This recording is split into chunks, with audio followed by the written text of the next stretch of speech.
This was France's deadliest terrorist attack in a half-century. Tonight, a vigil for the victims was held in Northwest D.C. at the museum. Our Marina Morocco was there and joined us live from the newsroom with the latest. Marina? Yeah, and Sean, it was quite the turnout tonight. Initially, the vigil had been planned outside the White House because what the White House represents in the eyes of the world. But the organizers reconsidered. They said today's cold-blooded murders were meant to silence opinion and thinking, but especially freedom of the press. So they chose the one place that always upholds freedom of speech. Bernard Verlac. One by one, all 12 people murdered in today's terror attack were named, followed by the now ever-present hashtag Je suis Charlie. I just can't explain. Michael Cornu is French. His family lives back in Paris, and today's attacks didn't only hit home, it hit where it hurts the most. He's the one who told me this morning when I was in my bed. He's the one who texted me. And this guy was crying. So it's to show, and he's going to cry right now. Despite being thousands of miles away here in D.C., these images showing a cop being executed by a gunman with an assault rifle in hand has resonated around the world.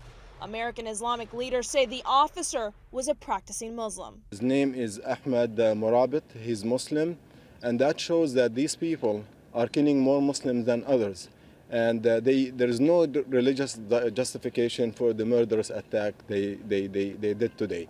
A heinous, deadly attack on the journalists and cartoonists that for decades have published controversial political and religious caricatures. The most recent one just minutes before the shooting rampage. We might not like some things sometimes that Charlie Hebdo said, but it doesn't matter. At the end of the day, it's about freedom of speech.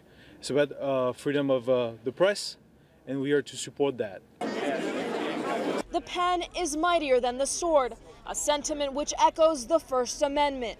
Tonight's vigil held at the foot of the very words that comprise it. It's an attack against the freedom of speech, and what it changes is that you have masses of people gathered here in Washington. You have masses of people who are standing up today to say freedom of press is critical. IMF president and former finance minister of France among those paying respect at the museum tonight. The screen in the front lobby silent, but its words are loud and clear. And it's just bloody sad. Je suis Charlie, I am Charlie.